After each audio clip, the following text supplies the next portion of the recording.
Здравствуйте, на телеканале «Новый век» программа «Вызов 112», в студии Сергей Хайдаров. И сегодня мы расскажем, что нашли полицейские в БМВ, которые остановили ночью в поселке Вознесение. Внутри пакет с порошкообразным веществом. И почему у пассажира иномарки вдруг начался приступ откровенности. Что это за вещество? Мефедрон. А с какой целью приобретения? С целью употребления. Мужчина в алкогольном угаре спутал маму с сатаной. У него в какой-то момент возникли галлюцинации, он схватил нож и нанес удар в область шеи своей матери. Раскрыто убийство женщины в Заинском районе. А также причина массовой аварии на улице Гвардейская. Она кричала: вы что со мной сделали там?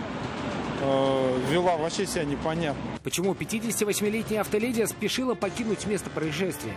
Это и не только прямо сейчас. Водитель трезв, но в больницу на освидетельствование ехать наотрез отказался. Пассажир сдал наркотики и признался, что только что приобрел мефедрон и вытащил его из закладки. Уголовным делом, вероятно, обернется остановка полицейскими автомобиля БМВ на улице Центральная в поселке Вознесение. Компания из 4 человек сразу вызвала подозрение у стражи порядка. Почему, знает Илья Харудинова. Не могу ничего вам сказать пока на данный момент.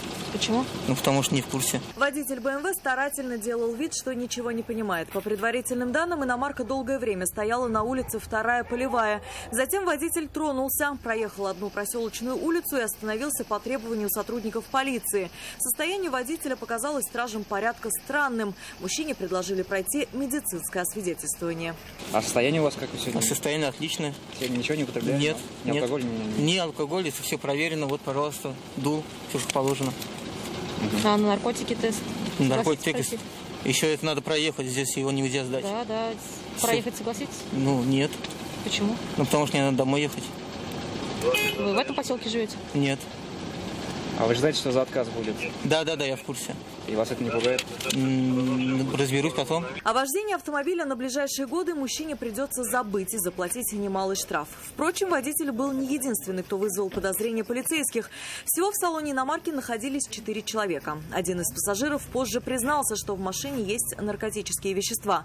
Обыск автомобиля подтвердил его слова. Под ковриком на заднем сиденье полицейские обнаружили пакет с предположительно запрещенным веществом. Внутри пакет с порошкообразным веществом. Сам же мужчина раскаялся во всем и активно сотрудничал со следствием. Полицейским он рассказал, что поздним вечером забрал закладку на улице 2-я Полевая.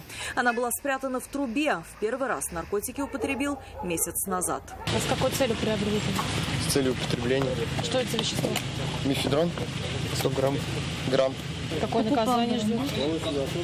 Какое наказание ждет? Знаете? Нет, не знаю. То есть вы не боялись, когда вот брали? Ну, как боялся. Задержанный ранее несудимый до этого не попадал в поле зрения полицейских. Если экспертиза докажет, что изъятое вещество действительно является мефедроном, то молодого человека привлекут к уголовной ответственности. Вес найденного вещества в 10 раз превышает разовую дозу. Всех 4 доставили в отдел полиции для дальнейшего разбирательства. Илья Хайрудинова, Айрат Назипов, Константин Бушуев. Вызов 112. Из Нижнего Новгорода с наркотиками. Полицейские расследуют уголовное дело в отношении 30-летней девушки и 28-летнего молодого человека. Они приехали в Казань для распространения наркотиков, в чем и признались полицейским во время задержания. Указания по закладкам они получали от анонимного интернет-магазина, на который работали. В столице Татарстана они снимали квартиры посуточно, расфасовывали дурманящие зелья и делали тайники. Это также подтвердил и осмотр их мобильных телефонов. При себе у задержанных было без малого 20 граммов метилофедрона и 2 разовые закладки. В отделе полиции Ямашевский расследуется уголовное дело, возбужденное по признакам состава преступления, предусмотренного частью 3 статьи 30 Уголовного кодекса Российской Федерации и частью 4 статьи 228 прим. 1 Уголовного кодекса Российской Федерации покушение на незаконное производство, сбыт или пересылку наркотических средств. В отношении молодого человека судом избрана мера пресечения в виде заключения под стражу. Девушка отпущена под подписку о невыезде и надлежащем поведении. По подозрению в убийстве родной матери задержан 48-летний житель села Чубуклы Заинского района. По версии следствия, на 77-летнюю мать он напал с ножом. Женщина погибла из-за галлюцинаций собственного сына. Он был, как говорят, в запое. И на фоне алкогольного помешательства голос в голове ему приказал убить сатану. Что он и стал делать. Когда очнулся, понял, что убил родного человека. Он ударил маму клинком по шее. Отец увидел все это из другой комнаты и вызвал полицию. По данному факту следственными органами Следственного комитета Российской Федерации по Республике Татарстан возбуждено уголовное дело по части 1 статьи 105 Уголовного кодекса Российской Федерации «Убийство». В настоящее время вину злоумышленник полностью признал. В ближайшее время следователь обратится в суд с ходатайством об избрании в отношении него меры пресечения в виде заключения под стражу.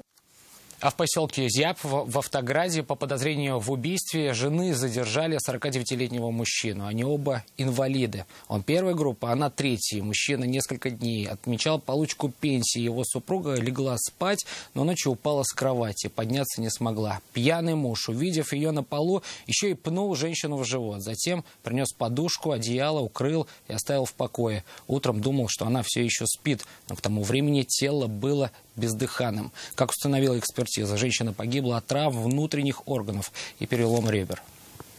По данному факту следственными органами Следственного комитета Российской Федерации по Республике Татарстан возбуждено уголовное дело по части 4 статьи 111 Уголовного кодекса Российской Федерации. Это умышленное причинение тяжкого вреда здоровью, повлекшее по неосторожности смерть потерпевшего. В настоящее время мужчина вину полностью признал. Следователем в отношении него избрана мера пресечения в виде подписки о невыезде надлежащем поведении. Уголовное дело возбудили по факту гибели 36-летнего рабочего из Самары на стройке. Напомним, трагедия произошла накануне на строительной площадке на улице Портовая. Каменщик работал на 7-м этаже, в какой-то момент оступился и упал вниз. Травмы оказались смертельными. Недалеко от тела были обнаружены страховочные материалы и инструменты. Дело возбуждено по статье «Нарушение правил безопасности при ведении строительных или иных работ, повлекшее по неосторожности смерть человека». На Фермском шоссе столкнулись «Лада» 9-й модели и Nissan Альмера. Причина в несоблюдении дистанции и невнимательности. По предварительным данным, водитель отечественной легковушки начал перестраиваться в соседний ряд, тогда как впереди едущий автомобиль начал снижать скорость. Айрат Назипов продолжит. Просто ехал, потом смотрю, она стоит, я по тормозам дал, и все. Ответственность за произошедшее водитель «девятки» себя не снимал. Рассказал, что ехал за таксистом по правому ряду. На секунду отвлекся, перестал следить за впереди едущей машиной. Этого хватило для столкновения. Я ее видел. Она, похоже, притормозила. Я перестраиваться начал, но не успел. А то есть хотели она левый, да, ряд? Да, я хотел туда перестроиться. Перестроиться из ряда в ряд молодой человек не успел, как и избежать аварии. Водитель такси объяснил, что начал притормаживать, так как хотел свернуть на проселочную дорогу. Ну, я домой заезжал, я здесь живу. Вот, заезжал домой, молодой человек не заметил. То есть вы начали поворачивать, да, остановились, поворачивать начали, да. Удар получается, да? Пострадавших в аварии нет. Оба участника ДТП остались дождаться на месте сотрудников госавтоинспекции. Айрат Назипов, Константин Бушуев, вызов 112. Протаранила забор. Несколько автомобилей и хотела скрыться с места происшествия. Крупная авария произошла сегодня на улице Гвардейская. Владельцы разбитых автомобилей едва смогли остановить 58-летнюю женщину, водителя Toyota Corolla, отобрав у нее ключи. Они предположили, что автоледи не трезва, но автоинспекторы уверили, что это не так. Подробности у Нафисы Минязовой. Она кричала: вы что со мной сделали там? Вела вообще себя непонятно. После тарана 3 машин женщина, управлявшая Toyota Corolla, не то чтобы не извинилась, она стала обвинять в произошедшем всех остальных. Ждать автоинспекторов не хотела. Пыталась уехать, мы у нее ключи просто отняли. Владельцы поврежденных автомобилей предположили, что автоледи пьяна. Они заблокировали ей пути к побегу с места происшествия и стали восстанавливать картину произошедшего. По их словам, женщина двигалась по автобусной полосе и, вероятно, перепутала педали тормоза и газа, а поэтому сперва врезалась в ограждение. Затем ее отбросило обратно на дорогу, прямо на проезжающие в этот момент машины. Она отлетела на среднюю полосу на Renault Duster.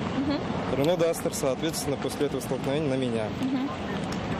Мы остановились с Renault Duster'ом. Женщина останавливаться не спешила. Поехала дальше и врезалась в Мазду, стоящую на перекрестке в ожидании разрешающего сигнала светофора. После этого уехать дальше ей уже не дали. Автоинспекторы не обнаружили у нее признаков алкогольного опьянения. Вести ее на освидетельствование причин у них не было. На камеру женщина ничего рассказывать не захотела. Вы не признаете вину?